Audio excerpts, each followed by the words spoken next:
आप ये कह रहे हैं कि हरियाणा में कोई एंटी इनकम्बेंसी नहीं है।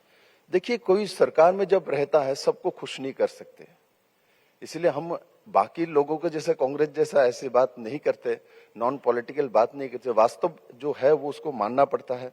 कोई सरकार में रहे तो सबको खुश नहीं कर सकते, किंतु बहुत लोगों को खुश भी किया है।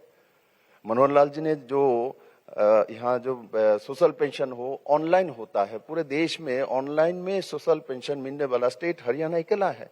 किसी का 60 जब एज हो जाता है अपने आप उसके अकाउंट में 3000 रुपीज आ जाता है, किसी के पास जाने का जरूरत नहीं है, ऑनलाइन सब कुछ हो जाता है। तो वो चीज भी तो ऐसे लोग बिना पर्ची बिना खर्ची हरियाणा जैसा स्टेट में बिना पैसा नौकरी मिल जाना।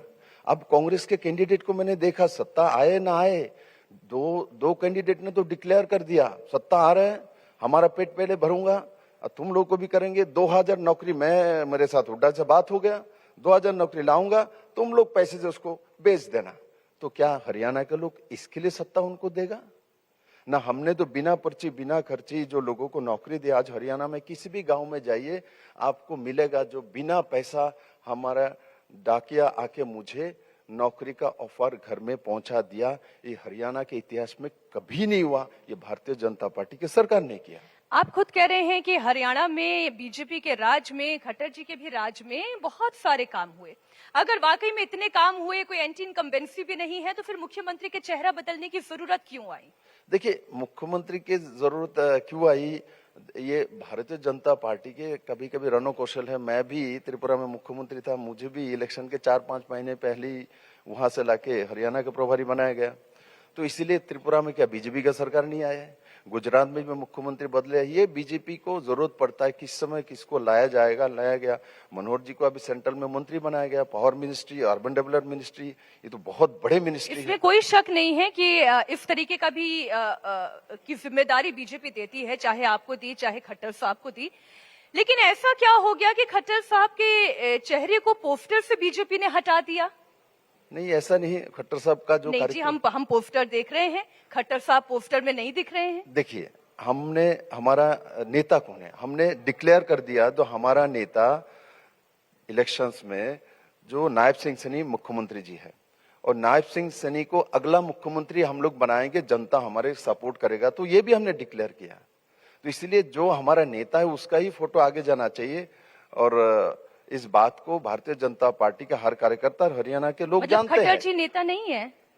खट्टर साहब नेता नहीं है किसने बोला? किंतु आज मेरे प्रदेश में जो हम इलेक्शन लड़ रहे हैं, हम एक नेता को सामने रख के इलेक्शन लड़ते हैं। जो हमने अपना चीफ मिनिस्टर को रखा, ओबीसी समाज से उठा हुआ व्यक्ति, गरीब व्यक्ति है, एक फौजी का बेटा है, उसको हमने बनाया, तो उनको आगे लेके चल रहे हैं। और कांग्रेस का अब देखो, इनको तो अभी तक भाई सरकार, आप ही बोल रहे हो भाई कांग्रेस दावा कर रहा सरकार बना रहा हूं, और जो दावा करता है भूपेंद्र सिंह हुड्डा जी, टिकट तो उन्होंने सब लिया, चलो मैं देखा है, किंतु क्यों राहुल बाबा इनको सीएम कैंडिडेट घोषणा करता नहीं? इतना ही कॉन्फिडेंट है तो इनका सरकार आने वाले है तो सीएम कैंडिडेट घोषणा कर दो। इसलिए नहीं कर रहा है कि वो जानते हैं भूपेंद्र सिंह को सीएम कैंडिडेट घोषणा करेगा तो कांग्रेस को बुरी तरह हार होगा।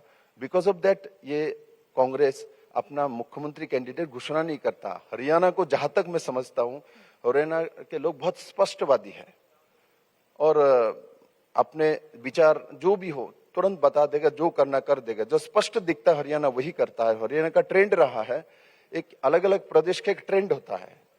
हरियाणा में सिर्फ 2 साल जो केंद्र में सरकार होता है वही सरकार हरियाणा में होती है। 2 साल छोड़ दीजिए हरियाणा जब स्टेट बने हैं, बाकी सभी समय केंद्र में जो सरकार रहता है वही सरकार हरियाणा में होता है। ये हरियाणा के लोगों का स्वभाव है। हरियाणा के लोग स्वाभिमानी है और इज्जत चाहता है, पावर के साथ रहना पसंद करता है। इसलिए मुझे नहीं लगता राहुल बाबा की इर्द गिर्द में ये लोग जाना चाहता है, मुझे दूर तक यह नहीं लगता।